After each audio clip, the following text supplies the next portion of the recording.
வரஹ்மத்துல்லாஹி வரகாத்துஹு. அல்ஹம்துலில்லாஹ். அன்பிற்குரிய சகோதரர்களே, இஸ்லாம் மார்க்கத்தை நம்முடைய வாழ்க்கை நெறியாக நாம் எல்லாம் ஏற்றுக்கொண்டிருக்கிறோம். அதிலும் குறிப்பாக திருக்குரானும் நபிகள் நாயகம் ஸல்லல்லாஹு அலைஹி வஸல்லம் அவர்களுடைய வழிகாட்டுதலும் மாத்திரம்தான் இஸ்லாத்தினுடைய அடிப்படை என்ற தூய்மையான கொள்கையிலே நாம் எல்லாம் இன்றைக்கு இருந்து கொண்டிருக்கிறோம். அல்ஹம்துலில்லாஹ். இந்த கொள்கையில் இருக்கக்கூடிய நாம் நம்மோடு இந்த கொள்கையை நிறுத்தி கொள்ளாமல் உலகம் முழுவதும் வாழுகின்ற எல்லா முஸ்லிம்களுக்கும் முஸ்லிம் அல்லாத மக்களுக்கும் இதை கொண்டு செல்லக்கூடிய ஒரு பொறுப்பையும் நாம் சுமந்திருக்கிறோம். ஏனென்று சொன்னால், நபிகள் நாயகம் ஸல்லல்லாஹு அலைஹி வஸல்லம் அவர்களுக்கு முன்னால் வாழ்ந்த சமுதாய மக்கள் எல்லாம் தவறான பாதையில் செல்லும் பொழுது அவர்களை நல்வழிப்படுத்துவதற்காக அல்லாஹ் தொடர்ந்து நபிமார்களை அனுப்பி வைப்பான். ஒரு நபி மரணித்து விட்டால் அவருடைய இடத்திலே அந்த பொறுப்பை நிறைவேற்றுவதற்காக இன்னொரு நபியை அல்லாஹ் நியமிப்பான். நபிகள் நாயகம் ஸல்லல்லாஹு அலைஹி வஸல்லம் அவர்கள் இப்படி சொல்லுகிறார்கள், குல்லமா ஹலக்க நபியுன் ஹலஃப நபியுன். ஒரு நபி மரணித்து விட்டார் என்று சொன்னால் அவரிடத்தில் வேற ஒரு நபி அந்த இடத்திற்கு வந்து விடுவார். இப்படித்தான் இஸ்ரவேல் சமுதாயம் முந்தைய சமுதாயங்கள் எல்லாம் இருந்தன. ஆனால் இந்த சமுதாயத்தை பொறுத்த வரைக்கும் நபிகள் நாயகம் ஸல்லல்லாஹு அலைஹி வஸல்லம் அவர்களை இறுதி நபியாக அல்லாஹ் ஏற்படுத்திவிட்ட காரணத்தினால் அவர்களுக்கு பிறகு அவர்கள் செய்த பணியை ஒட்டுமொத்த முஸ்லிம்களின் மீதும் அல்லாஹ் சுமத்தி இருக்கிறான். திருமறை குர்ஆனில் கூட இந்த பொறுப்பை சுமந்து கொண்ட காரணத்தினால்தான் நீங்கள் சிறந்த சமுதாயமாக இருக்கிறீர்கள் என்று கூட அல்லாஹ் சொல்லி காட்டுகிறான். குன்தும் ஹைர உம்மத்தின் உஹ்ரிஜத் லின்னாஸ். மனித குலத்திற்காக உருவாக்கப்பட்ட சமுதாயங்களில் நீங்கள் சிறந்த சமுதாயமாக இருக்கிறீர்கள். எதனால் சிறந்த சமுதாயமாக இருக்கிறீர்கள்? தஅமுருன பில் மஅரூஃபி வ தன்ஹவுன அனில் முன்கர். நன்மையான காரியங்களை எல்லாம் மக்களுக்கு எடுத்துச் சொல்கிறீர்கள், தீமையான காரியங்களை விட்டு மக்களை தடுக்கிறீர்கள். இதனால் நீங்கள் சிறந்த சமுதாயமாக இருக்கிறீர்கள் என்று அல்லாஹ் திருமறையில் சொல்லி காட்டுகிறான். அப்போ நபிகள் நாயகம் ஸல்லல்லாஹு அலைஹி வஸல்லத்திற்கு பிறகு நபிமார்கள் வரமாட்டார்கள் என்பதால் அந்த பொறுப்பு முஸ்லிம்கள் மீது, குறிப்பாக தூய்மையான வடிவத்தில் இஸ்லாத்தை பின்பற்றக்கூடிய நம் மீது சுமத்தப்பட்டு இருக்கிறது. இந்த பணியைத்தான் நாம் பல விதங்களிலே செய்து வருகிறோம். ஆனால் சமீப காலமாக நாம் நம்முடைய சகோதரர்களை அவர்களுடைய செயல்பாடுகளை உற்று நோக்கும் பொழுது ஆரம்ப காலத்திலே காணப்பட்ட அந்த வீரியம் இன்றைக்கு குறைந்திருப்பதை நம்ம பார்க்கிறோம். ஆரம்ப காலத்திலே காணப்பட்ட தன்னலமற்ற அர்ப்பணிப்பு தன்மை இன்றைக்கு அந்த அளவுக்கு இல்லாமல் இருப்பதை பார்க்கிறோம். அதே நேரத்தில் உலக விஷயங்களை எடுத்துக்கொண்டோமேயானால் மரணிக்கிற வரைக்கும் மனிதன் தன்னுடைய வேலை முடிந்து விட்டது என்று திருப்தி அடைவதே கிடையாது. இந்த பணியில் தான் நம்ம என்ன செய்கிறோம்? ஒரு கட்டம் வரைக்கும் கஷ்டப்படுகிறோம், அடி உதைகள் வாங்குகிறோம். அடி உதைகள் வாங்கி நமக்கென்று ஒரு கூட்டம் உருவாகிறது. உருவான பிறகு அதை வைத்து ஒரு மர்க்கஸ் உண்டாகிறது, ஒரு அமைப்பை ஏற்படுத்துகிறோம், நமக்கென்றே ஒரு தலைமைத்துவம் கிடைக்கிறது. இதோடு நம்ம வேலை முடிந்து விட்டது, நமக்கு தொழுகிறதுக்கு பள்ளிவாசல் வந்து விட்டது, நம்முடைய ஜனாசாக்களை அடக்கம் செய்வதற்கு கபருஸ்தான் கிடைத்து விட்டது, இனிமேல் நமக்கு எந்த விதமான பிரச்சனையும் இல்லை என்ற நிலை வரும் பொழுது நம்முடைய அந்த பிரச்சார பணியை அதோடு நம்ம முடித்துக் கொள்கிறோம். நம்முடைய பள்ளிவாசலோடு நம்முடைய பணிகளை நிறுத்திக் கொள்கிறோம். நேற்று எப்படி ஊர் ஊராக தேடி சென்று பிரச்சாரம் செய்தோமோ, வீதி வீதியாக சென்று எப்படி பிரச்சாரம் செய்தோமோ, மிகுந்த அர்ப்பணிப்போடு எப்படி பிரச்சாரம் செய்தோமோ, தனித்தனி நபர்களை சந்தித்து எப்படி பிரச்சாரம் செய்தோமோ, தினமும் சிறிது நேரங்களை ஒதுக்கி எப்படி நம்ம பிரச்சாரம் செய்தோமோ, அந்த மாதிரியான தன்மைகள் வளர்ந்த பிறகு காணாமல் போய்விடுகிறது. வளர்ச்சி அடைவதற்கு முன்னால் தான் நம்ம நிறைய அர்ப்பணித்திருக்கிறோம். ஒரு காலம் இருந்தது, ஒரு 20 ஆண்டு 15 ஆண்டுகளுக்கு முன்னால் நம்ம சென்று பார்த்தோமேயானால் இந்த ஏகத்துவ கொள்கையில் மிக குறைந்த சகோதரர்கள் தான் இருந்தார்கள். அந்த சகோதரர்கள் இந்த கொள்கையை நாம் ஏற்றுக்கொண்ட மாதிரி எல்லோரும் ஏற்றுக்கொள்ளணும் என்ற நோக்கத்திற்காக மிகுந்த அர்ப்பணிப்பை அவர்கள் கை கொண்டார்கள். எந்த அளவுக்கெல்லாம் செய்தார்கள்? எந்த ஊரில் ஏகத்துவ கொள்கை சென்று அடையவில்லையோ அந்த ஊர்களுக்கு பிரச்சாரம் செய்வதற்காக வேன்களிலே வாகனங்களிலே வழியே சென்று அங்கு அடி உதைகளை வாங்கி விரட்டி அடிக்கப்பட்டு திரும்ப திரும்ப அந்த ஊர்களை முற்றுகையிட்டு அவங்களுடைய கருத்தை பிரச்சாரம் செய்து இப்படியெல்லாம் இந்த கொள்கையை வளர்ப்பதற்காக மக்கள்கிட்ட கொண்டு செல்வதற்காக அவங்களையும் ஏகத்துவவாதிகளாக மாற்றுவதற்காக நம்முடைய சகோதரர்கள் உழைத்திருக்கிறார்கள். அதே போல அன்றைக்கு நம் சார்பாக வந்து கொண்டிருந்த ஏகத்துவ மாத இதழுக்காக வேண்டி ஒவ்வொருவரும் அர்ப்பணிப்போட சந்தாக்களை பிடித்து ஒவ்வொரு இடத்திற்கும் தங்களுடைய செலவிலேயே நான் 50 சந்தா பிடிக்கிறேன், நான் 25 சந்தா அனுப்புகிறேன், இந்தந்த அட்ரஸுக்கு நீங்கள் இந்த பத்திரிக்கை அனுப்பி வைங்க என்கிற அளவுக்கு தங்களுடைய பொருளாதாரத்தை செலவு செய்து இந்த கொள்கை மக்களுக்கு போய் சேரணும் என்பதற்காக அர்ப்பணித்தார்கள். அப்போதெல்லாம் நமக்கு மர்க்கசுகள் இருக்கவில்லை. பள்ளிவாசலில் போய் தொலைவிட மாட்டார்கள், மூத்தா போனால் அடக்கம் செய்ய மாட்டார்கள். அது எதையும் பொருட்படுத்தாமல் எவ்வளோ பெரிய அடக்குமுறைகள் கண்டாலும் அதை பற்றி பெரிதாக எடுத்துக்கொள்ளாமல் அத்தனையும் சகித்து கொண்டு மேலும் மேலும் இந்த கொள்கையை வளர்ப்பது மாத்திரமே நம்முடைய ஒரே குறிக்கோள் என்று செயல்பட்டு வந்தார்கள். ஆனால் இன்றைக்கு என்ன நிலைமை? இப்படி இருக்கக்கூடிய சகோதரர்களை விரல் விட்டு எண்ணி விடலாம். இதுதான் நம்முடைய லட்சியம், இதுதான் நம்முடைய முக்கியமான பணி, இந்த பணி நபிமார்கள் செய்த பணியை அல்லாஹ் நம்ம தலையில் சுமத்தி இருக்கிறான் என்று நடக்கக்கூடியவர்கள் அங்கொன்றும் இங்கொன்றுமாக தென்படுகிறார்களே தவிர ஒட்டுமொத்தமாக நம்முடைய தாவா களம் ரொம்ப சோர்வான நிலையில் இருப்பதை நம்ம பார்க்கிறோம். நம்மோடு நிறுத்தி கொள்கிறோம். எந்த ஊரில் மர்க்கஸ் இருக்குதோ அந்த ஊரில் மாத்திரம்தான் அது மர்க்கஸுக்குள்ளே வைத்துத்தான் தாவா நடக்கிறது. அதுபோக என்ன செய்கிறோம்? மார்க்கத்தை அறிந்து கொள்வதற்கு கூட நம்ம அதிகமான கவனம் எடுத்துக்கொள்வது என்பது தெரியுமே. ஒரு முக்கியமான ப்ரோக்ராம் இருக்கு, வாங்க, அது என்ன தெரிஞ்சே தானே சொல்ல போகிறாங்க. இந்த மாதிரியான ஒரு நிலைமையில் செய்திகளை கேட்டு அறிவதற்கு கூட நாம் நேரம் ஒதுக்குவது கிடையாது. தெரிந்த விஷயங்களாக இருந்தாலும் அதில் ஒரு தெரியாத விஷயம் இருக்கும். அனைத்தையும் தெரிந்தவர்களாக யாருமே இல்லை. இன்னைக்கு தெரிந்த விஷயங்கள்ங்கிற ஒரு மனப்போக்கு வாராந்திர குரான் கிளாஸ் என்று சொன்னால் கூட்டம் குறையக்கூடிய நிலைமை இருக்கிற காட்சியை பார்க்குறோம். பெரிய பெரிய மாநாடுகள் பொதுக்கூட்டங்களுக்கு மாத்திரம் மக்கள் குழுமி விடுகிறார்கள். தொடர்ச்சியாக செய்யக்கூடிய விஷயங்கள், தொலைக்காட்சியில் இவ்வளோ பெரிய செலவு செய்த நிகழ்ச்சி நடத்தினோம் என்று சொன்னால் இந்த கொள்கைக்கு வராத சகோதரர்கள் தான் அதிகமாக அதை பார்க்கிறார்களே தவிர நம்முடைய சகோதரர்கள் வேறு வேறு நிகழ்ச்சிகளை, நாடகங்களை பார்த்து கொண்டு வேறு வேறு தமாசுகளை, ஜோக்குகளை பார்த்து கொண்டு என்ன செய்கிறாங்க? பொழுதை வீணடித்து கொண்டிருக்கிற காட்சியெல்லாம் பார்க்கிறோம்.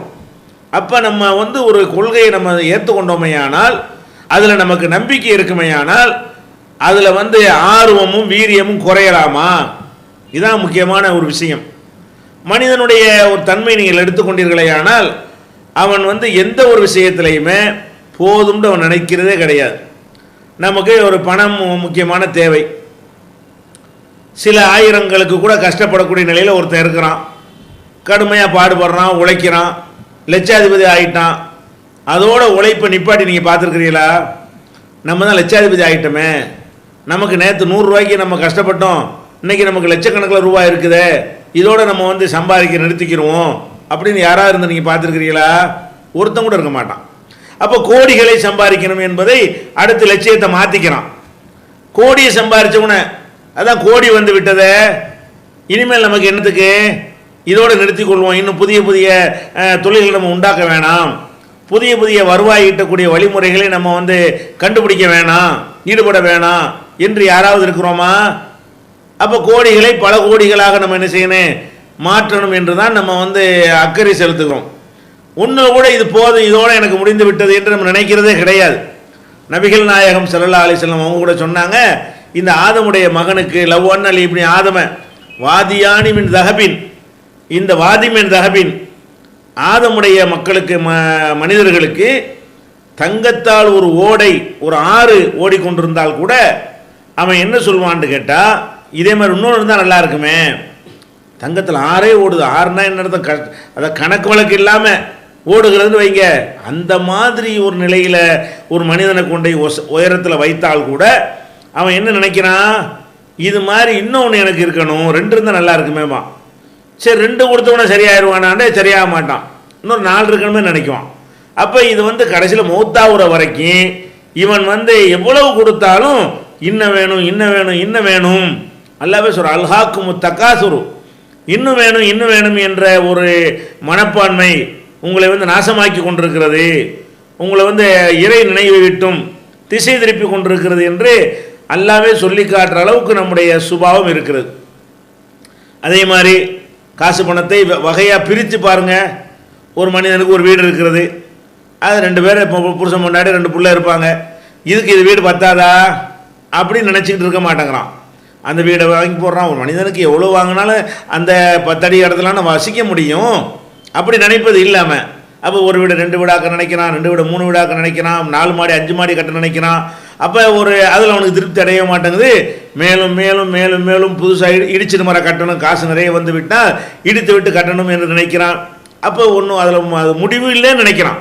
நம்முடைய வேலை வீடு கட்டுற வேலைக்கு முடிவு கிடையாது. ஆடை இருக்கிறது, இத்தனை ட்ரெஸ்ஸு போதும், இனிமேல் ட்ரெஸ்ஸே தேவையில்லை அப்படின்னு நம்ம இருப்போமா? இருக்க மாட்டோம். பழசை கழிச்சிட்டு புதுசை வாங்கு, புதிய மாடல் இருந்தால் வாங்கு, புதிய செல்ஃபோன் இருந்தால் வாங்கு, புதிய வாட்ச் இருந்தால் வாங்கு, புதிய செருப்பு இருந்தால் வாங்கு. அப்போ மனிதன் எல்லாத்துலையும் என்ன நினைக்கிறான்னு கேட்டால், நம்முடைய வேலை முடிஞ்சிருச்சுன்னு நினைக்கவே மாட்டேங்கிறான். திங்கிறதுல மட்டும்தான் அவன் நினைப்பான். அது கூட அப்போதைக்கு மட்டும் நினைப்பான். ஏன்னா வயிற்றில் இடமில்லாத காரணத்தினால வெரைட்டியாக அன்றாட சாப்பிட வேண்டும் என்பதில் எல்லாம் அதுலேயும் கூட அவன் முடித்து கொள்வது கிடையாது. அது முடிவில்லாமல் போய்கொண்டே தான் இருக்கிறது. அப்போ நம்முடைய எல்லா விதமான செயல்பாடுகளும் எல்லா விதமான காரியங்களும் இதோட முடிந்து விட்டது என்று மனிதன் எல்லை கோடு போடவே மாட்டான். சாவுற வரைக்கும் அவன் ஒரு கோட்டை போட்டுக்கொண்டு இதை அடைந்து விட்டால் இதோடு நம்ம ட்ரெஸ் எடுக்கக்கூடாது, இந்த அளவை அடைந்து விட்டால் இதுக்கு மேலே வீடு கட்டக்கூடாது, இந்த அளவை அடைந்து விட்டால் இது மேல் பணம் சம்பாதிக்கக்கூடாது, இந்த அளவை அடைந்து விட்டால் இந்த செல்வத்தையும் பெருக்கிக் கொள்ளக்கூடாது, இந்த அளவை அடைந்து விட்டால் அதுக்கு மேலே பதவிக்கு ஆசைப்படக்கூடாது என்று ஒரு கோடு போட்டுக்கொண்டு வாழக்கூடிய மனிதனை நம்ம பார்த்துருக்குறோமா? அதுதான் முடிவு. அதுக்கு மேலே இல்லைண்டா மட்டும்தான் அல்லாவா கோடு போட்டால் தான் அது நின்றுவானே தவிர இது வழி இருக்குமானால் கடைசி வரைக்கும் போய்கொண்டே இருக்கிறான். சாவுற வரைக்கும் 95 வயசு வர்ற வரைக்கும் கூட அவனுடைய அந்த ஆசையும் அது இன்னும் வேணும் இன்னும் வேணுங்கிற எண்ணமும் குறைவது கிடையாது. ஆனால் எதில் குறைஞ்சி போயிடுறான்? பிரச்சாரம் பண்ணுப்பா, நீ ஏற்றுக்கொண்ட மார்க்கத்தை அடுத்த ஆளுக்கு சொல்லுப்பான்னா அதுக்கு எல்லை கூட போடுறான். எது போடுறான்? அது மர்க்கஸ் வர்ற வரைக்கும் தான் எங்களுக்கு, அல்லது நாங்கள் 10 பேராக இருந்தது இப்போ 50 பேர் ஆகிட்டோம்ல, இனிமேல் என்னத்துக்கு, எங்களை என்ன எவன் செய்ய முடியும்? அப்போ இந்த கொள்கையில் நம்ம இருந்து பிரச்சாரம் செய்தது சேஃப்டிக்கு தான் பண்ணியிருக்கான்னு விளங்குது. அதான் நம்ம 5 பேராக இருந்த பெண்ணி எடுத்துருவாங்க, ஒரு 50 பேராக இருந்தால் நமக்கு ஒரு பாதுகாப்பு, அதுக்குத்தான் இப்படி பம்பரமாக இவன் செஞ்சுருக்கானே தவிர இது இந்த கொள்கை சரி என்பதற்கு செஞ்சிருந்தானே. ஆனால் 50 பேரை 100 ஆக்கிறதுக்கு பாடுபடணும், 100 200 ஆக்கிறதுக்கு பாடுபடணும், 200 வந்தவனை 500 ஆக்க பாடுபடணும், ஊரில் மெஜாரிட்டி ஆகிட்டா கூட மீதியான மைனாரிட்டி மக்களை வென்றெடுப்பதற்கு பாடுபடணும். அப்படி நினைக்காம ஒரு செக்யூரிட்டி பிரச்சனை மாதிரி இவனை தள்ளி இருக்குதோ நம்ம நினைக்கிறோம். இவன் எவ்வளோ பம்பரமாக செயல்பட்டான. எல்லாத்துக்கும் என்ன காரணம்? நாம் ஒரு கொள்கையில் இருக்கோம், ஒதுக்கப்பட்டோம், நம்மளுக்கு எந்த அரவணைப்பும் கிடையாது, செத்து போனால் கூட தூக்கிட்டு போகிறதுக்கு ஆள் இல்லை. அப்போ இன்னும் கொஞ்சம் கஷ்டப்பட்டு ஒரு 10 பேர் 20 பேரை உண்டாக்கிட்டோம் என்று சொன்னால் நமக்கு ப்ராப்ளம் இருக்காது. அப்படிங்கிறதுக்காக பாடுபட்டு அந்த எண்ணிக்கை அடைந்த பிறகு ஒதுங்கி கொண்டானா, எதனால் இவனுக்கு அந்த சோறு வருகிறது? அல்லது மார்க்கத்தில் அல்லாஹ்வே இந்த மாதிரி ஒரு கோடு போட்டு இருப்பதாக நினைக்கிறானா, அல்லது இந்த செயல்களுக்கெல்லாம் பயனே இல்லை, இது செய்கிறதுனால ஒரு நன்மையும் கிடையாது என்று நினைக்கிறான். ஒன்றுமே புரியவில்லை. ஆனால் ஒரு லிமிட் வந்தவுடன் மனிதன் தாவா பணியில் மட்டும் பழைய வீரியத்தை காட்ட மாட்டேங்கிறான். புதுசாக சில சகோதரர்கள் நுழைந்து கொண்டு தான் தாவா பணி எடுத்து செல்கிறார்களே தவிர பழைய ஆளுக்கெல்லாம் இப்போ எங்கன்னு தேடி பார்த்தா நிறைய பேர் அட்ரஸே இருக்காது. அவங்களாம் தௌஹீத் தான் இருக்கிறாங்க. அவங்க அளவோடு நிறுத்தி கொண்டு அந்த களத்தில் இறங்கி மக்களுக்கு சொல்லக்கூடிய விஷயங்களில் ரொம்ப பின்தங்கி இருக்கக்கூடிய காட்சியை நம்ம பார்க்குறோம். அப்போ இந்த ஒரு நிலைமை வரக்கூடாது. நபிகள் நாயகம் ஸல்லல்லாஹு அலைஹி வஸல்லம் அவர்கள் மக்காவில் ஆரம்ப காலத்தில் கஷ்டப்பட்டாங்க. அதாவது ஊரில் வாழ முடியாத நிலைமை, வெளியே நடமாட முடியாத நிலைமை, முஸ்லீம் என்று யாருமே சொல்லிக்கொள்ள முடியாத ஒரு நிலைமை, பிரச்சாரம் பண்ண முடியாத நிலைமை, இவ்வளவு கஷ்டங்களுக்கு மத்தியில் அடி உதைகளுக்கு உள்ளாகி பல தோழர்களை இழந்து சொத்து பத்து வீடு வாசல்லாம் விட்டுட்டு ரசூல் ஸல்லல்லாஹு அலைஹி வஸல்லம் வந்து ஹிஜ்ரத் பண்ணி போனாங்க. போய் அவங்களும் ஒரு செட்டில் ஆனாங்க. ஒரே அடி உதை, எவ்வளோ நாளைக்கு அடி உதை வாங்கிட்டு இருக்கிறது. மதீனாவுக்கு போனார்கள். அங்கே ஒரு கவர்மெண்டை நிறுவி ஒரு பெரிய ஒரு சக்கரவர்த்தியாக ஒரு மன்னராக அவர்கள் வந்து உருவெடுத்தார்கள். அப்பாடா இனிமேல் நமக்கு பிரச்சனை இல்லை என்று ஓய்ந்திருந்தார்களா, மௌத்தாவர வரைக்கும் பிரச்சாரம் பண்ணார்களா? ஒரு எல்லை வந்து விட்டதை நம்ம அதை நிறுத்தி கொள்ளலாம், குறைத்து கொள்ளலாம் என்று இருக்குமையானால் நபிகள் நாயகம் ஸல்லல்லாஹு அலைஹி வஸல்லம் அவர்கள் மக்காவிலிருந்து கஷ்டப்படும் பொழுது பிரச்சாரம் செய்தார்கள். சரி, அந்த கஷ்டமெல்லாம் விலகி அரசாங்கமே நம்ம அரசாங்கம் என்று ஆன பிறகு நபிகள் நாயகம் ஸல்லல்லாஹு அலைஹி வஸல்லம் அவர்கள் அப்போதான் வீரியமாக பண்ணாங்க. இன்னமும் பெரிய பெரிய வல்லரசு சக்கரவர்த்தின்னு சொல்கிறவனுக்கெல்லாம் கடிதம் எழுதுனாங்க. எப்போ எழுதுனாங்க? மக்காவில் இருக்கும் போது எழுதுனாங்க. தனக்கென்று ஒரு எல்லை, நமக்கு நம்ம ஒரு மன்னர் ஆகிட்டோம், நமக்கு எந்த ப்ராப்ளமும் இல்லை, யாரும் நம்மளை அடிக்க முடியாது, உதைக்க முடியாது, நம்மை சேர்ந்தவர்களுக்கு எந்த ஒரு துன்பமும் இனிமேல் யாரும் தர முடியாது என்ற அளவுக்கு வந்த பிறகு வழியை போய் என்ன செய்கிறாங்க? ஒவ்வொரு நாட்டு மன்னருக்கும் கடிதத்தை எழுதி அழைப்பு கொடுக்கிறார்கள். படைகளை அனுப்பி தாவா செய்கிறார்கள். பல நாடுகளுக்கும் என்ன செய்கிறாங்க? பொய்யான தவறான கொள்கையுடையவர்களை முறியடிப்பதற்காக வேண்டி அதிலேயே திட்டமிடுகிறார்கள், அதிலே கவனம் செலுத்துகிறார்கள். அப்போ நபிகள் நாயகம் ஸல்லல்லாஹு அலைஹி வஸல்லம் அவர்கள் மரணிக்கிற வரைக்கும், இன்னும் சொல்ல போனால் அவங்க மரணிக்கிறதுக்கு கொஞ்ச நாளைக்கு முன்னாடி ஸெய்த் இப்னு சாபித்துடைய தலைமையில் இந்த நபி என்று பொய் நபி என்று வாதிட்டு கொண்டிருந்த ஒருத்தனை முறியடிப்பதற்காக வேண்டி ஒரு குழுவை நியமித்து அதை முறியடித்து அந்த மக்களை நல்வழிப்படுத்துவதற்காக அவங்க அந்த படையை நியமித்த நிலையில் மரணித்து விடுகிறார்கள்.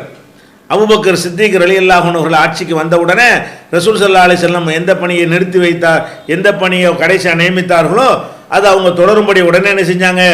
மதீனாவில் எவ்வளவு பிரச்சனைகள் வந்தாலும் பரவாயில்லை, நீங்கள் போய் ரசூல் ஸல்லல்லாஹு அலைஹி வஸல்லம் சொன்ன வேலையை பாருங்க என்று அனுப்பி வைக்கிறார்கள்.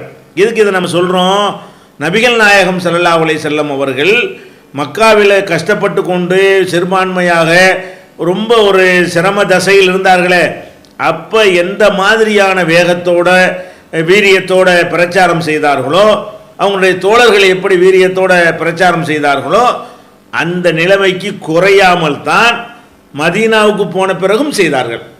மதீனாவுக்கு போன பிறகும் அந்த தாவா பணியில் ஒரு கடுகளவு கூட முந்தி இருந்த நிலையிலிருந்து என்ன செஞ்சிடல, அவங்க குறைத்து கொண்டதே கிடையாது. அப்போ எப்படி மனிதனுடைய இயல்பு என்ன? எல்லா விஷயங்களையும் மேலும் வேணும் மேலும் வேணும் மேலும் வேணும்னு ஆசைப்படுறான் பாருங்களேன். அந்த மாதிரி வந்து மார்க்க விஷயத்தையும் இயல்பாக்கி கொண்டார்கள்.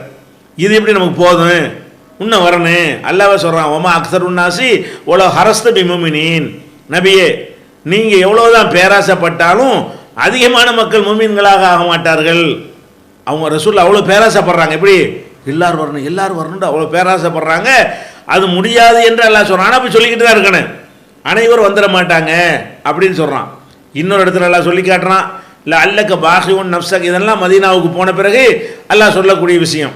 இல்லை அல்லக்க பாஹிவுன் நப்சக்கால ஆசாரியும் இல்லம் யூமினு பி ஹாதல் ஹதீஸ் அசஃபா. இந்த செய்தியை அவர்கள் நம்ப மறுக்கிறார்கள் என்ற காரணத்திற்காக வேண்டி உண்மையே நீர் அழித்து கொள்ள பார்க்கிறீரே.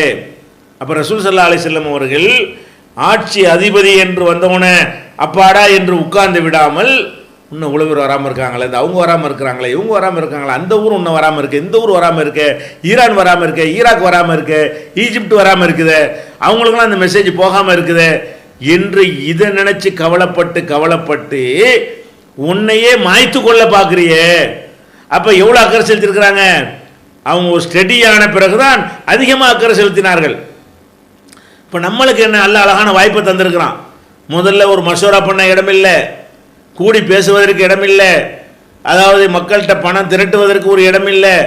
இன்றைக்கு ஒரு செட்டாய் உட்கார்ந்த பிறகு இந்த பலத்தையெல்லாம் வைத்து கொண்டு முன்பு இருந்ததை விட கூடுதலாக தாவா செய்யணுமா இல்லையா? கூடுதலாக மக்கள்கிட்ட கொண்டு அழகான வாய்ப்புகளை தந்திருக்கிறான். நமக்கென்று ஒரு நிறுவனம், ஒரு இடம், ஒரு அமைப்பு, ஒரு வளர்ச்சி கண்டவுடனே என்ன செய்யணும்? இந்த பலத்தை ஒரு பலமும் இல்லாமல் நம்ம இன்னைக்கு தாவா பண்ணணும். ஒரு சப்போர்ட்டிங் இல்லாமல் இன்றைக்கி வந்து சத்தியத்தை எடுத்து சொன்னோம். இன்றைக்கி இவ்வளோ மக்கள் நமக்கு பின்னாடி நிற்கிறார்கள், இவ்வளோ மக்கள் நிதி ஆதாரம் தருவதற்கு தயாராக இருக்கிறார்கள், இவ்வளவு நம்ம அரசாங்கத்திலிருந்து எல்லா பக்கத்துலேயும் நமக்கென்று ஒரு செல்வாக்கு இருக்கிறது. இப்போ இதையெல்லாம் பயன்படுத்தி முந்தி செய்ததை விட பல மடங்கு அதிகமாக நாங்கள் செய்வோம், பல மடங்கு அதிகமாக மக்களுக்கு மெசேஜை கொண்டு போவோம், அப்படி தானங்க நினைக்கணும். அது இன்னைக்கு இல்லை. அவ்வளவு தாவா பணி வந்து புதிய சகோதரர்களை கொண்டு தான் எடுத்து சொல்லப்படுகிறது. பழைய ஆட்கள்லாம் இப்போ நம்ம என்ன நினைக்கிறோம், இந்த பழைய ஆட்கள் செஞ்ச தாவாவுக்கெல்லாம் நன்மை இல்லாமல் போய்விடுமோ? ஏன் அவங்க செஞ்சாங்க? இஹ்லாஸா செஞ்சால் தான் அல்லாஹ்ட்ட கூலி கிடைக்கும். அல்லாஹ்விடத்தில் நம்ம செய்கிற காரியத்துக்கு கூலி கிடைப்பதற்கு என்ன வேணும்? தூய்மையான எண்ணம் இருக்கணும். தூய்மையான எண்ணம்னா என்ன? இதை நாங்கள் சொல்கிறதுனால எங்களுக்கு எந்த ஒரு சுயநலமும் இல்லை, இதை செய்கிறதுனால இது நல்ல கொள்கை, இதை 4 பேருக்கு சொன்னால் அதனுடைய கூலி மறுமையில் எங்களுக்கு கிடைக்கும் என்பதற்காக தாவா பண்ணினால்தான் நமக்கு அல்லாஹ்விடத்தில் கூலி கிடைக்கும். இப்போ நம்ம என்ன நினைக்கிறோம், தாவாவை நேற்று வரைக்கும் நன்றாக செய்த ஆரம்ப கால சகோதரர்கள் இன்னைக்கு நமக்கு என்னென்னு ஒதுங்கி விட்டார்கள் என்று சொன்னால், இவர்கள் ஒரு பலத்தை பெருகி தங்களை சேஃப்டி பண்ணுவதற்கு பிரச்சாரம் செய்தார்கள் என்பதை அவங்க செயல் மூலமாக நிரூபிக்கிறாங்க. இப்படி அல்லாஹ் எடுத்துக்கொண்டால் என்ன ஆகுறது? நம்முடைய கடந்த கால செயல்பாடுகள்லாம் என்ன ஆகுறது? புதியவர்களை கொண்டு அல்லாஹ் இதை வந்து நிமித்தவில்லை என்று சொன்னால் அப்படியே ஓஞ்சிரும் போல இருக்குது. இன்னைக்கு களத்தில் நிற்கிற எல்லாம் சின்ன சின்ன பிள்ளைங்க தான்.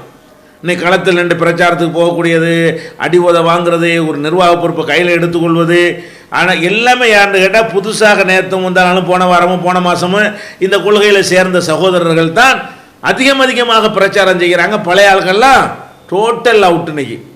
அப்போ எப்படி இந்த அவங்களுடைய கடந்த கால செயலுக்கு எப்படி கூலி கிடைக்கும்? நபிகள் நாயகம் ஸல்லல்லாஹு அலைஹி வஸல்லம் அவர்கள் உங்களுக்கு அடிக்கடி சொல்லப்படக்கூடிய ஒரு செய்தி தான், ஆனால் அது தேவையாக இருந்தால் எத்தனை தடவை வேண்டாலும் சொல்லலாம். அப்போ நபிகள் நாயகம் ஸல்லல்லாஹு அலைஹி வஸல்லம் அவர்கள் வந்து மறுமையில் நடக்கக்கூடிய ஒரு சம்பவத்தை நமக்கு காட்டுகிறார்கள். என்ன சம்பவம்? 3 பேரை, நிறைய பேர் எல்லாம் விசாரிப்பான், எல்லாத்தையும் தான் விசாரிப்பான். அதில் ஒரு 3 பேரை ரசூல் ஸல்லல்லாஹு அலைஹி வஸல்லம் அவர்கள் உதாரணத்திற்காக சொல்லி காட்டுகிறார்கள். 3 நபர்களை அல்லாஹ் வந்து விசாரிப்பான். ஒரு ஆள் யாருன்னா பெரிய செல்வந்தர். அந்த செல்வந்தருக்கு அல்லாஹ் நிறைய பணங்காசை கொடுத்தான். அவர் நிறைய தான தர்மங்கள்லாம் பண்ணினார்.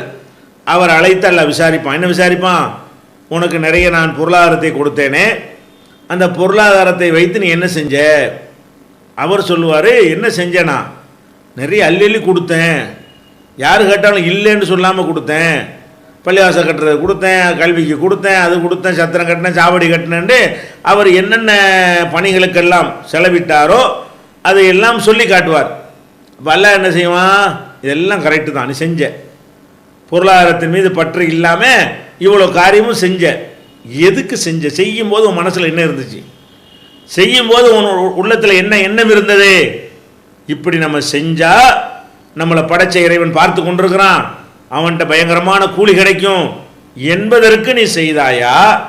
அல்லது இப்படி நம்ம வாரி வாரி கொடுத்தோம் என்று சொன்னால் நம்மளை வந்து கொடைவள்ளல் என்று மக்கள்லாம் போற்றுவார்கள் என்பதற்கு செய்தாயா? அப்போ நீ வந்து கொடைவள்ளல் என்று போற்றப்படுவதற்கு தானே செஞ்ச, உனக்கு ஒன்றும் கிடையாது, ஓடு நரகத்துக்கு இழுத்துட்டு போங்கிறான் அல்லாஹ். அப்போ நல்லதை செஞ்சுருக்கிறான், நல்லதுக்கு வந்து கூலி கிடைக்கிறதுக்கு போல தண்டனை கிடைக்குது. இவன் செலவழித்ததுக்கு நன்மை இல்லைன்னு மட்டும் ஆக்கலாம் இல்ல, இவனை நரகத்துக்கு இழுத்துட்டு போங்க, என்னுடைய திருப்திக்காக செய்ய வேண்டிய ஒரு காரியத்தை வந்து ஊர் உலகம் மெச்சனை என்பதற்காக இவன் செஞ்சிட்டான் அப்படின்னு அல்லாஹ் சொல்லிடுவான். அப்போ எதை பார்க்குறான்? அல்லாஹ் எவ்வளவு செலவழிச்சான்டா பார்க்குறான். செய்யும்போது உன் மனசில் என்ன இருந்துச்சு அதை வந்து அல்லாஹ் பார்க்குறான். அதே மாதிரி வந்து ஒரு மார்க் அறிஞரை அல்லாஹ் நிப்பாட்டி என்ன செய்வான்? விசாரிப்பான். உனக்கு வந்து நான் வந்து கல்வியை கொடுத்துருந்தேனே, நல்ல திறமையை கொடுத்துருந்தேனே, இந்த இல்மை வைத்து கொண்டு நீ என்ன செஞ்ச? அவர் நிறைய நல்லது கெட்டது பிரச்சாரம்லாம் பண்ணியிருப்பார் இல்லையா, அதெல்லாம் சொல்லுவார். பிரச்சாரம் பண்ண, அந்த ஊருக்கு போன, இந்த ஊருக்கு முன்னாடி வாங்கினேன், உதவாங்கினேன், அவர் என்னென்ன செய்தாரோ அதையெல்லாம் அவர் சொல்லுவார். இப்போ அல்லாஹ் என்ன சொல்லுவான்? இதெல்லாம் செஞ்ச, உண்மைதான், என்ன நினச்சிக்கிட்டு செஞ்ச? செய்யும்போது உன் மனசில் என்ன இருந்தது? எதுக்காக வேண்டி ஒரு நீ போனேன்? எதுக்கு போனேன்? நம்மளை பார்த்தாங்கன்னா மக்கள் என்ன செய்யணும்? பெரிய அறிஞர், பெரிய சிந்தனைவாதி, சீர்திருத்தவாதி என்று நம்மளை பற்றி 4 பேர் பேசணும், அதுக்கு தானே இப்போ போனேன். இந்த மாதிரி நம்ம இல்ம மக்களுக்கு சொன்னால் இறைவன் பார்த்து கொண்டிருக்கிறான், அவன்கிட்ட இதுக்கு பயங்கரமான கூலி கிடைக்கும் பல நன்மைகளை என்ன செய்யலாம், வாரி சுருட்டி கொள்ளலாம் என்று நீ நினைத்து கொண்டு அதை செய்திருந்தால் அதை நான் உனக்கு கூலி தருவேன். நீ கல்வியையும் தந்துடுறேன், அழகான கல்வி ஞானத்தை உனக்கு கொடுத்துருக்குறேன். அதை மக்களுக்கு சொல்லும்போது நீ என்னத்தை எதிர்பார்க்குற, நம்மளை ஆலிம் என்று மக்கள்லாம் புகழணும் பாராட்டணும் என்று தானப்ப நீ செஞ்ச. பாராட்டிட்டாங்க. நீ எதுக்காக வேண்டி செய்தாயோ அது உலகத்தில் கிடைச்சிருச்சு என்று சொல்லிவிட்டு இவனை இழுத்துட்டு போங்க நரகத்துக்கு என்று அல்லாஹ் சொல்லிவிடுவான். அப்போ இவர் அழகான காரியம் செஞ்சிருக்கிறாரு. ஊர் ஊராக போய் பிரச்சாரம் பண்ணுறதுனா சின்ன விஷயமா? அது மூளைக்கு வேலை கொடுக்கறதுன்னா அதிகமான எனர்ஜி செலவாகக்கூடிய ஒரு விஷயம். அது அவ்வளவு சிரமப்பட்டு அவ்வளோ மெனக்கட்டு அவ்வளோ கஷ்டப்பட்டு அவர் மக்களுக்கு என்ன செய்கிறாரு, மார்க்கத்தை அறிந்து சொல்வதிலேயே தன்னுடைய காலத்தை எல்லாம் கழித்திருக்கிறாரு. ஆனால் மனசில் என்ன இருந்திருக்குது, இவருக்கு பேரும் புகழும் வாங்கணுங்கிறது தான் இருந்திருக்குது. அல்ல என்ன செய்வான், உன்னை எல்லாரும் எதுக்கு நீ ஆசைப்பட்டியோ அது மாதிரி உன்னை பாராட்டி விட்டார்கள். அந்த மக்களெல்லாம் உன்னை அறிஞர் என்று நினைஞ்சிட்டாங்க, புகழ்ந்து பேசிவிட்டார்கள். நீ நினைத்து அங்கே கிடைத்து விட்டது. இந்த இல்மை கொண்டு நீ பேரும் புகழும் எதிர்பார்த்த காரணத்தினால உனக்கு சொர்க்கம்லாம் கிடையாது, இவனை நரகத்துக்கு எடுத்துட்டு போங்க. இது ஒரு பாவச் செயலாக நன்மையை பறித்து கொள்வதோடு இதை ஒரு பாவச் செயலாக அல்லாஹ் கணக்கு எடுத்து என்ன செய்யறான், நரகத்துக்கு எடுத்துட்டு போங்கன்னு அல்லாஹ் சொல்றான். அடுத்து மூணாவதாக உயிர் தியாகி, உயிரையே தியாகம் செய்த ஒரு சகோதரர் ஒருத்தர் கொண்டாந்து நிப்பாட்டுவாங்க. மனிதன் செய்கிற தியாகத்திலேயே உயிர் தியாகம் தான் பெருசு. எதை வேணாலும் கொடுத்துருவோம், உயிரை கொடுக்க முடியுமா? அப்புறமேலே என்ன உயிரை கொடுத்த என்ன இருக்குது, அப்புறமேலு ஒன்றுமே இல்லை, அனுபவிக்க முடியாது. அப்போ காசு பணம் எல்லாத்தையும் அனுபவிக்கிறதா இருந்தால் கூட என்ன வேணும், உசுறு இருக்கணும். அப்போ ஒரு மனிதன் ஒரு நல்ல காரியத்தில் இறங்கி அதில் உயிரை தியாகம் பண்ணிட்டான்னு வைங்க, உயிர் போயிரும்னு தெரிஞ்சு அதில் இறங்கி எதிரிகளை வீழ்த்துவதற்காக, தீய சக்திகளை வீழ்த்துவதற்காக, நியாயத்தை நிலைநாட்டுவதற்காக உயிரை பணையம் வைத்து என்ன செய்கிறான், ஒருத்தன் களமிறங்கி இருக்கிறான்னு சொன்னால் அதுக்கு கிடைக்கக்கூடிய பரிசு சாதாரண பரிசு இல்லை. அந்த மாதிரியான வேலையை செஞ்சுருக்கிறான். அவனை கூப்பிட்டு எல்லாம் கேட்குறான், என்னப்பா நீ என்னப்பா செஞ்ச, உனக்கு இளமை ஆரோக்கியம் ஒரு உடல் கட்டெல்லாம் கொடுத்துருந்தேனே, நீ என்ன செஞ்ச? அவன் என்ன சொல்லுவான், நான் உசுரையை கொடுத்துட்டேனே, உனக்காக வேண்டி உயிரை அர்ப்பணிச்சிட்டேனே, தியாகம் பண்ணிட்டேனே அப்படிமா. அல்லாஹ் என்ன சொல்லுவான், நீ உயிரை கொடுத்தது உண்மை, எனக்காக கொடுத்தேங்கிறது உண்மை இல்லை. நீ எதுக்காக கொடுத்த, நம்ம இந்த மாதிரி நம்ம தியாகம் பண்ணிட்டோம்னு சொன்னால் நம்ம மரணத்திற்கு பிறகு நம்மளை பற்றி எல்லாம் பெரிய வீரன்னு பேசுவாங்க, பெரிய தைரியசாலின்னு பேசுவாங்க, பெரிய தியாகி என்று நம்மளை பற்றி பேசுவாங்க. அப்போ வீரன், தியாகி, தைரியசாலி இது போன்ற பெயர்களை எடுப்பதற்காகத்தான் நீ ஆசைப்பட்ட. நீ மரணித்த பிறகு உன்னை இந்த மாதிரி அந்த மக்கள்லாம் பாராட்டி விட்டார்கள், உனக்கு உலகத்தில் அது கிடைத்து விட்டது. அதனால் நீ இந்த நல்ல காரியத்தை இந்த மாதிரி பயன்படுத்திய காரணத்தினால் உனக்கு நரகம் தான், இவனை இழுத்துட்டு போங்க. அப்போ நல்லா யோசிச்சு பாருங்க, இந்த மூணு காரியமும் சின்ன காரியம் நினைக்கிறீங்களா?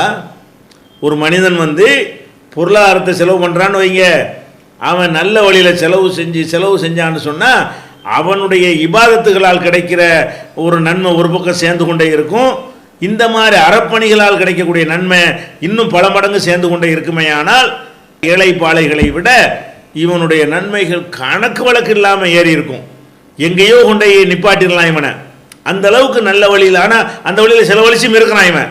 அப்போ நல்ல வழியில் செலவழிக்கிறது கிடைக்கக்கூடிய நன்மை எந்த அளவுக்குன்னா, ஒரே ஒரு தானியத்தை நீங்கள் செலவு செய்தால், மசலுள்ளதீன யும்ஃபிகூன அம்வாலஹும் ஃபீ சபீலில்லாஹி கமஸலி ஹப்பா, அல்லாஹ்வுடைய பாதையில் செலவு செய்வதற்கு உதாரணம் ஒரு தானியத்தை எடுத்துக்கொள்ளுங்கள். ஒரு தானியத்தை நீங்கள் மண்ணுக்குள்ளே புதைக்கிறீர்கள், விவசாய நிலத்தில் என்ன செய்கிறீங்க, புதைக்கிறீங்க.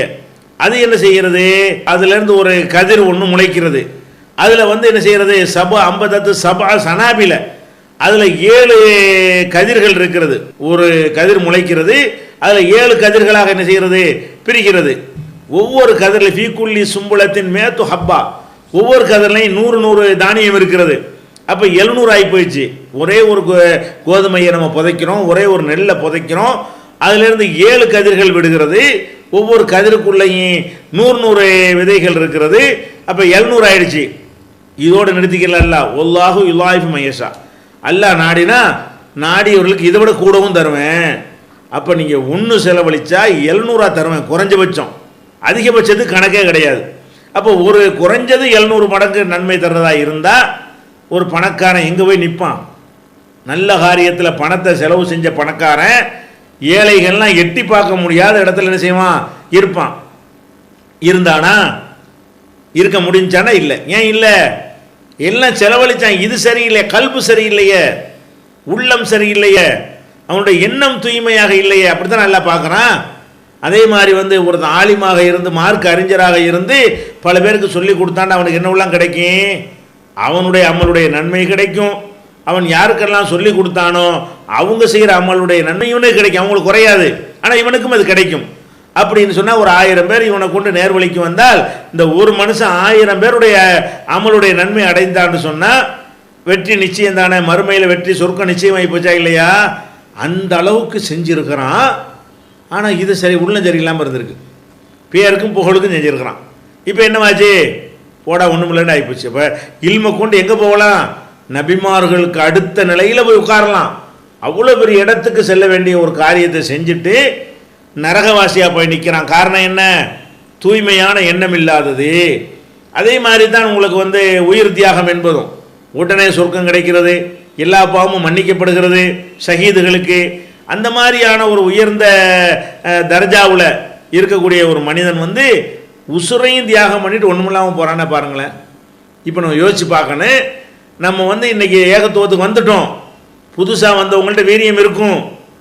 புதுசாக வந்தவங்க மனசில் வைத்துக்கொள்ளணும், இந்த வீரியத்தை நாங்கள் நாளுக்கு நாள் அதிகப்படுத்தி கொள்வோமே தவிர குறைத்து கொள்ள மாட்டோம். அடுத்தவருக்கு சொல்கிறதுங்கிற இந்த வேலையிலிருந்து நாங்கள் மேலும் மேலும் முன்னேறிக்கிட்டு போவோமே தவிர பின்வாங்க மாட்டோம், தளர்ந்துட மாட்டோம். ஏன் தளர்ந்துட மாட்டோம்? இதை நாம் செய்வதற்கு காரணம் பேர் வாங்குவதற்கு அல்ல, புகழ் அடைவதற்கு அல்ல.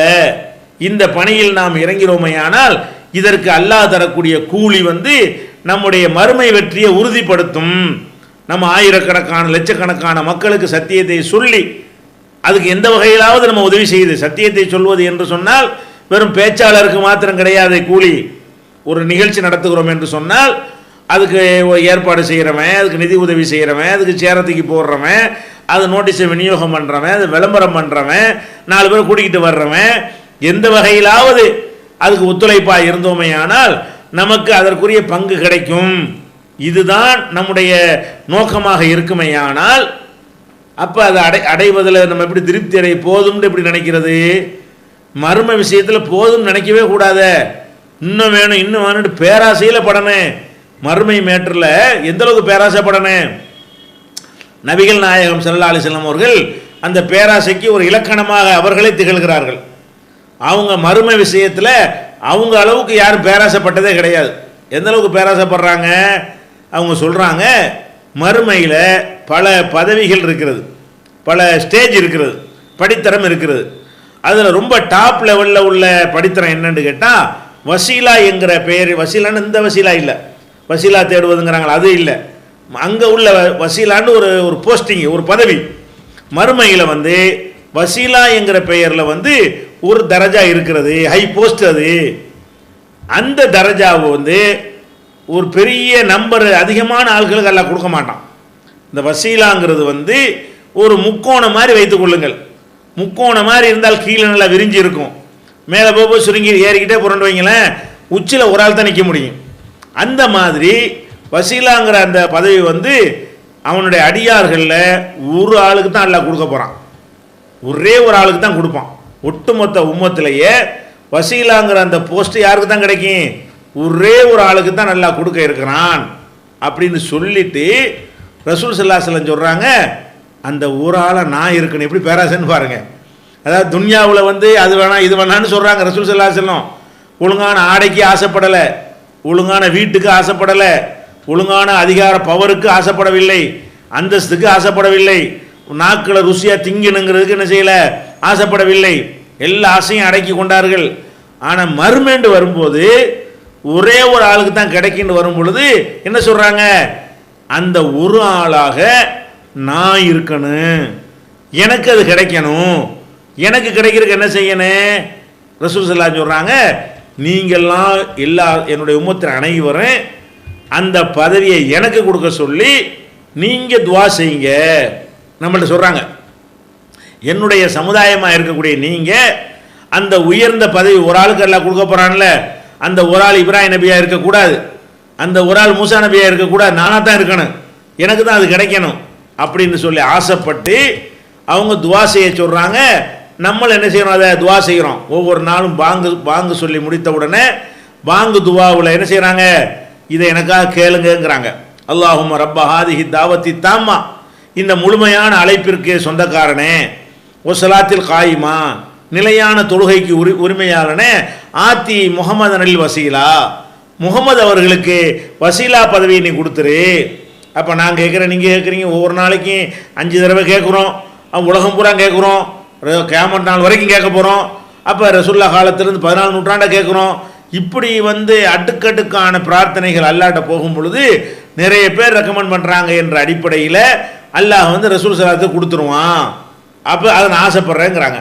அப்போ மறுமை பதவியை பொறுத்த வரைக்கும் நம்ம என்ன செஞ்சிடக்கூடாது, திருப்தி அடைஞ்சிடக்கூடாது. இன்னும் ஏதாவது பெருசு இருக்குதா, இன்னும் பெருசு இருக்குதா, இன்னும் கூட அடைய முடியும். துன்யாவில் ஆசைப்படுறோம்ல, துன்யாவில் ஆசைப்படாட்டி கூட ஒன்றும் பெரிய பிரச்சனைலாம் வராது, செத்து போயிட மாட்டோம். மறுமையில் லாஸானா பெரிய பிரச்சனையாகி போயிடும். அப்போ ரசூல் ஸல்லல்லாஹு அலைஹி என்ன செய்கிறாங்கன்னு கேட்டால், மறுமை பதவியை பொறுத்த வரைக்கும் யாருக்கும் கிடைக்காட்டாலும் எனக்கு கிடைக்கணும் என்று ஆசைப்பட்டிருக்கிறார்கள். இப்படித்தான் நம்ம எல்லாரும் ஆசைப்படுவோம். மறுமை நாளில் அங்கே போன உடனே அந்த ட்ராக்கே மாறிவிடும். எப்படி மாறினேன், இப்போ நம்ம ஒரு தாய் இருக்காள்னு வைங்களேன், பசியாரு, அவளுக்கும் பசியாக இருக்குது, பிள்ளைக்கும் பசிக்குது. அவள் என்ன செய்வா, தன் பசியை சகித்து கொண்டு பிள்ளையுடைய பசியை தீர்ப்பதற்கு அந்த உணவை கொடுப்பாள். அந்த உணவு சாப்பிட்றத பார்த்து என்ன செய்வா, அடக்கி கொள்வாள், அவள் பசியாக தான் இருப்பாள். அப்போ இந்த மாதிரி தியாகமெல்லாம் இங்கே தான். அங்கே என்ன நடக்கும், அல்லாஹ் சொல்றான், யோம யஃபிருல் மரு மின் அஹீஹி வ உம்மிஹி வ அபீஹி வ ஸாஹிபத்திஹி வ பனிஹி. அங்கே மறுமைன்னு வந்து விட்டது என்று சொன்னால் ஒவ்வொரு மனுஷனும் அண்ணன் தம்பியை விட்டு ஓடுவான், பொண்டாட்டி விட்டு ஓடுவான், அப்பனை விட்டு ஓடுவான், அம்மா விட்டு ஓடுவான். ஒவ்வொரு மனிதன் குல்லி மிரியும் மின்ஹும் யௌமைதின் ஷானு யுக்னிஹி. அன்றைய தினத்தில் ஒவ்வொருத்தனும் அவனை காப்பாற்றி கொள்ளக்கூடிய மேட்ரு தான் பெருசாக தெரியும். அந்த சுயநலமே மிஞ்சி நிற்கக்கூடிய ஒரு உலகம் எது, மறுமை உலகம். அந்த மாதிரியான ஒரு நிலையில் நம்ம என்ன ஆசைப்படணும், அதில் ஃபஸ்ட்டுக்கு வரணும், அதில் மேலான நிலையை அடையணும், அதில் மேலும் மேலும் அதிகரிக்கணும். இவ்வளவு தான் போதும். இன்னும் சொல்ல போனால் உலகத்துடைய ரிசல்ட் நமக்கு தெரிஞ்சு போயிடும். என்ன, பரீட்சை எழுதணும், ஒரு வாரத்தில் ரிசல்ட்டை போட்டுருவாங்க, ஜெயிச்சுட்டான் தோத்துட்டான்னு சொல்லி. இன்னொரு நம்ம ட்ரை பண்ண முடியும். நம்ம தோத்துட்டோன்னு வைங்களேன், பரீட்சையில் தப்பாக போய்ட்டு என்ன செய்வோம், மாரியர்ஸ் வச்சு மறுபடியும் எழுதி பாஸ் ஆகிக்கிற முடியும், வாய்ப்பு இருக்கிறது. அதே மாதிரி ஒரு வியாபாரத்தை வைக்கணும், நஷ்டமாகி போச்சு, போடா வேற ஒரு வியாபாரத்தை சம்பாரிச்சிட்டு போகிறோம் என்று என்ன செய்வோம், லாப நாட்டை தெரிஞ்சவுடனே இன்னொரு வாய்ப்பை பயன்படுத்திக்கிடுவோம். மறுமைக்கு எப்படிலாம் உண்டா, எழுதிக்கிட்டே தான் இருக்கிறோம், பரீட்சைக்கு ரிசல்ட் தெரியல. இப்போ நம்ம வாட்டு செயல்பாடை செஞ்சுக்கிட்டே தான் இருக்கிறோம். நம்ம தொழுகைக்கு உள்ள மார்க் என்ன தெரியலை, நம்ம நோம்புக்குள்ள மார்க் என்ன நமக்கு தெரியலை, நம்முடைய ஹஜ்ஜி செஞ்ச மார்க் என்ன அதுவும் நமக்கு தெரியலை, நம்ம ஜக்காத்து கொடுத்ததுக்கு என்ன மார்க் எல்லாம் போட்டிருக்கோம் அதுவும் தெரியலை. நம்ம செய்கிற எத்தனை நல்லறங்கள்லாம் இருக்குது, நம்ம நினச்சிக்கிட்டு இருக்கிறோம் பரக்கத்தா எழுதிட்டோம் அப்படி நினச்சிக்கிட்டு இருக்கிறோம். அப்படித்தான் நிறைய மாணவர்கள் என்ன செய்வாங்க, பரீட்சை எழுதிட்டு வீட்டில் கேட்டால் 90க்கு மேலே வருவான்ல அப்படிமா, அது 90ல் சைபருக்கு அடிபட்டு போயிடும், 9 தான் வாங்கியிருப்பான். அப்போ அவன் என்ன செய்வான், நல்லா எழுதிட்டோம் நல்லா எழுதிட்டோம்னு நினைக்குவான்ல. அந்த மாதிரி நம்ம இருந்துக்கிட்டு இருக்கிறோம். அப்போ நம்ம என்ன நினைக்கணும், நம்ம செய்கிறது எத்தனை ஃபெயிலியராக போகுதோ, எத்தனை தொழுகை தூக்கி மூஞ்சில் எறிய போகிறானோ, எத்தனை நோம்புக்கு அர்த்தம் இல்லாமல் போகுதோ, எத்தனை ஹஜ்ஜிக்கு ஒன்றும் இல்லாமல் போகுதோ, இதெல்லாம் நம்ம எல்லாம் நஷ்டவாளி ஆயிடுவோமே. அப்போ என்ன பண்ணணும், அதை உறுதிப்படுத்தக்கூடிய வகையில் வீரியமாக 4 பேருக்கு சொல்லிக்கிட்டே இருக்கணும். எல்லாம் இந்த நேர்வழி காட்டி அந்த நன்மை எனக்கு கொடு, இன்னும் 10 பேருக்கு நேர்வழி காட்டி என்னை பயன்படுத்திக்க, அதுக்காக நான் அள்ளி தர்றேன், அதுக்காக நான் உடல் உழைப்பு செய்கிறேன், அதுக்காக நான் ஊராக பிரயாணம் பண்ணுறேன், எனக்கு என்ன ஏழுமோ அதையெல்லாம் செய்கிறேன் அப்படின்னு சொல்லி அதே வீரியத்தோட தொடர்ச்சியாக செய்து கொண்டு வந்தால்தான் நம்ம என்ன செய்ய முடியும், நன்மைகளை அதிகப்படுத்தி கொள்வோம். மார்க் போடும்போது நம்முடைய வணக்க வழிபாடுகளில் ஒரு பாதிக்கு மேலே அவுட் ஆனால் கூட இதெல்லாம் சேர்ந்து அப்படி தூக்கி நிப்பாட்டிடும், நம்ம ஜெயிச்சிடலாம். அப்போ ரிசல்ட் அறியாத ஒரு பரீட்சையில் நம்ம இருக்கும் பொழுது என்ன செய்யணும், நம்ம அதான் கடைசி அது முடிஞ்சதோட உலகமாக முடிஞ்சு போயிடும், மறுபடியும் வாய்ப்பு கிடைக்காது என்று இருந்தால் நம்ம என்ன செய்யணும், அது வெற்றியை உறுதிப்படுத்துவதற்குரிய எல்லா வேலையும் செய்யணுமா இல்லையா. அந்த மாதிரியான உணர்வுகள் நம்ம மக்கள்கிட்ட குறைந்திருக்கிறது, குறையக்கூடாது. நீ என்ன செய்யணும், இதில் நம்ம ஈடுபடுவதனால் நமக்கு பெரிய நன்மைகளை நம்ம கொள்ளை எடுத்து கொண்டிருக்கிறோம். நிறைய நம்முடைய வணக்க வழிபாடுகளில் உள்ள குறைபாடுகளை எல்லாம் கூட இந்த அமல்களால் கிடைக்கக்கூடிய நன்மையை வைத்து அல்லாஹ் நிறைவு செய்து விடுவான்.